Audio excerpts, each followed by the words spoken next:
Alright guys, so we're going to learn some new stuff finally on how to solve quadratics. We've been using the quadratic formula, we've solved it by factoring, and now as you guys can see, we're going to be doing completing the square. Okay, now I gotta be honest with you guys, this is used for graphing some fancy stuff, circles, hyperbolas later on in math. For those of you moving on, you're definitely going to need this. It's a pretty cool little thing. The best explanation I've had, if you look at the words completing the square, it looks something like this.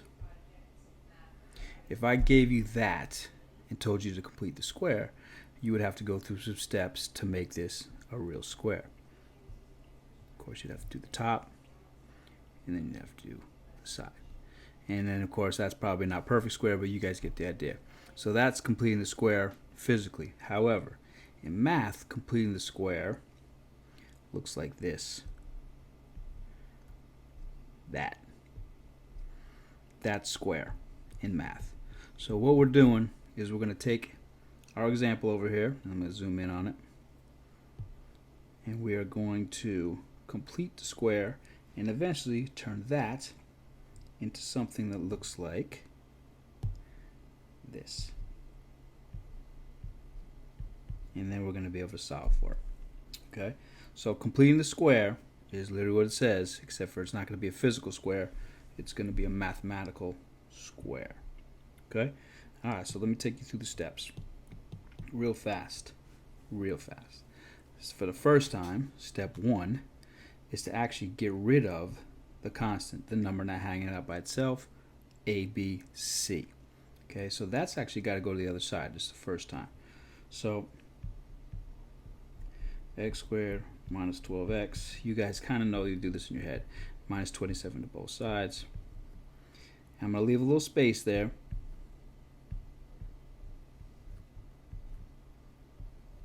Okay, so again, step 1, and I'll write the steps on the side, is to get the constant to the other side. All right, constant's that regular number, also known as c.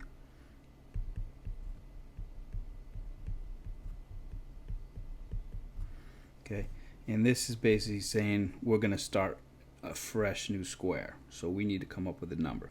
Now the way you come up with a number right here is you take b, which is our minus 12,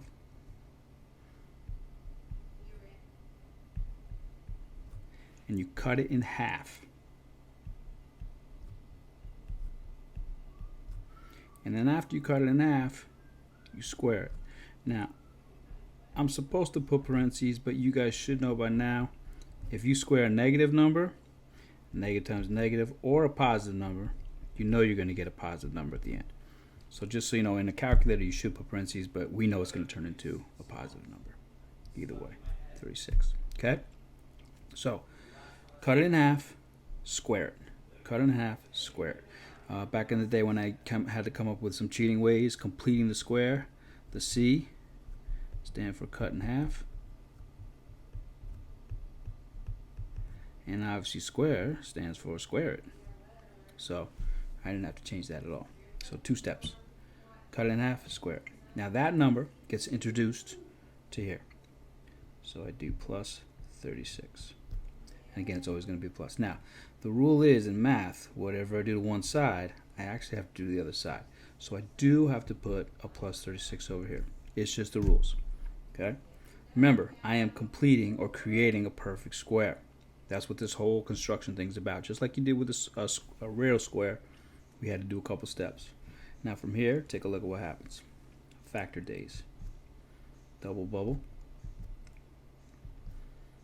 XX, and this always works out perfectly. Drag the negative sign. That tells me they're the same.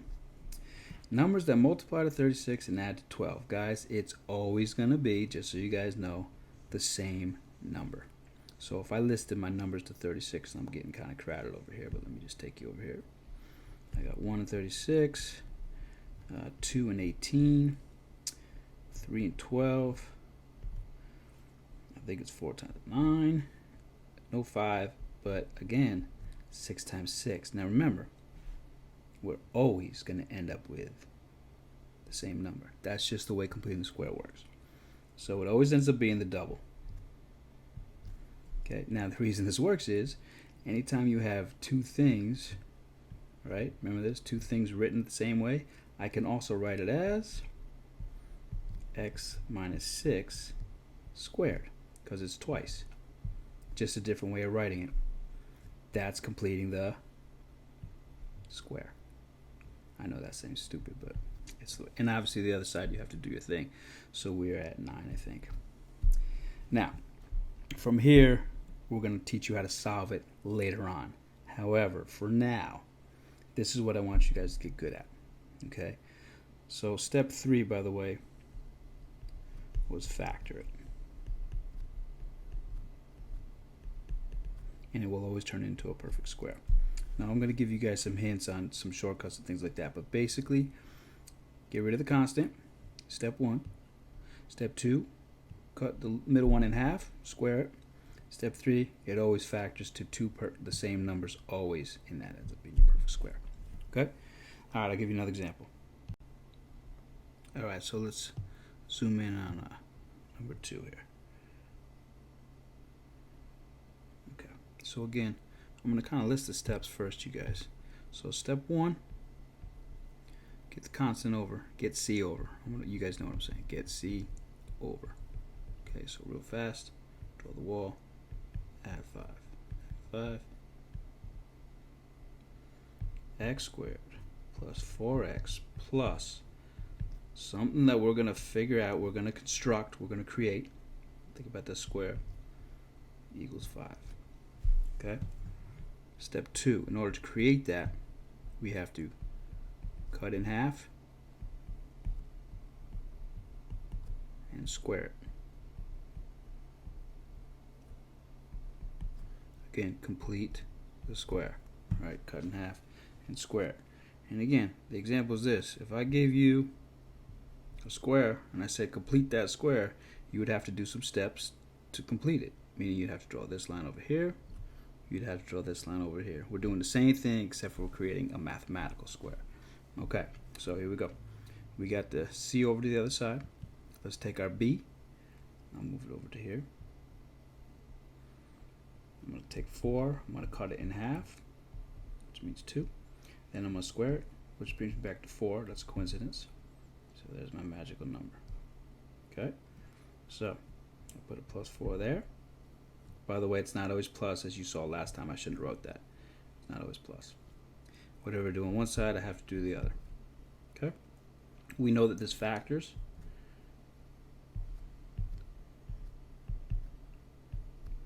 It's always XX. Because there's a plus here, there's going to be double pluses, and we know it's always the same number. And what multiplies to 4 and adds to 4. So in this case, it's 2. Now, back in my day when I used to cheat, I used to always know after I cut it in half, that was always going to be the number. Always.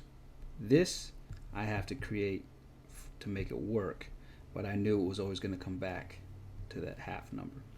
And again, we are completing the square, so we're going to rewrite this as that. Okay? So step 3 is just factor. But there's a lot of cheating going on. Oh, I'm just writing sloppy right now. A lot of cheating going on in factoring because we now know exactly it's going to break into the exact same number twice. Okay? Let's crank another one out. Alright, so you know I had to give you a tough one, without a doubt. So let's take a peek at this one.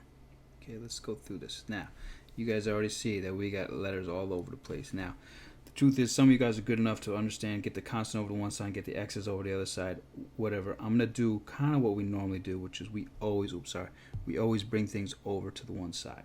Okay, so I'm just going to kind of do what we do. We know we minus 18x, right? That goes somewhere over here. There are no x's, so I kind of put it in the middle, and I got to do plus 9. That's normal stuff. All right, goodbye. X squared minus 18x, make sure you put it in order, plus 80 equals 0. Again, some of you guys are going to figure out, hey, I could have just brought the 71 over here. I know that. I just get in the habit, always bring everything over to one side. Then I can use the quadratic formula, and I can use all that stuff, ABC. But it doesn't matter. All right, so here we go. Step 1, get rid of the constant.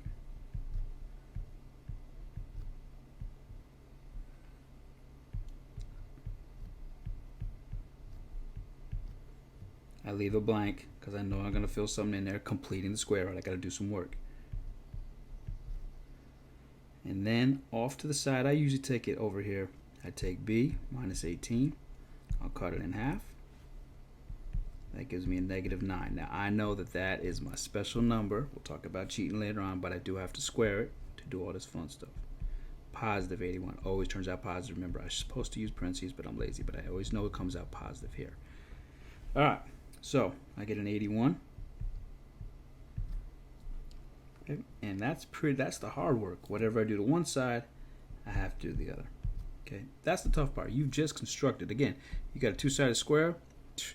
Hey, I got to add this side. I got to do this side. Now it's a square. Same thing over here. Okay, you got to do some crazy stuff, but it comes out to be a square. We know that this is going to work. Now I'm going to cheat. You guys see if you can follow me.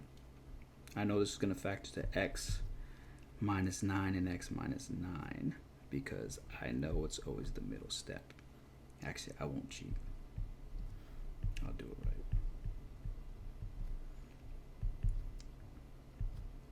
And you know that always turns into a square, a mathematical square. Okay, now I'm going to be honest with you guys. After a while, you start recognizing the middle step is the factoring part. So I actually always skipped here. I'll usually go here, add the 81 to both sides, and then I'll jump right to this step because I already know I don't really need that. Up to you. Up to you. So get everything over to one side. Then bring the constant back to the other side. Do our famous trick, which is cut in half, square it, factor it, it turns into a perfect square. Now we'll talk about how to actually solve these later on, but right now get good at completing the square. Okay? All right, on the next page you guys have your assignment. Okay, so guys, this is your assignment. Just copy each one of these down on a piece of paper. Complete the square.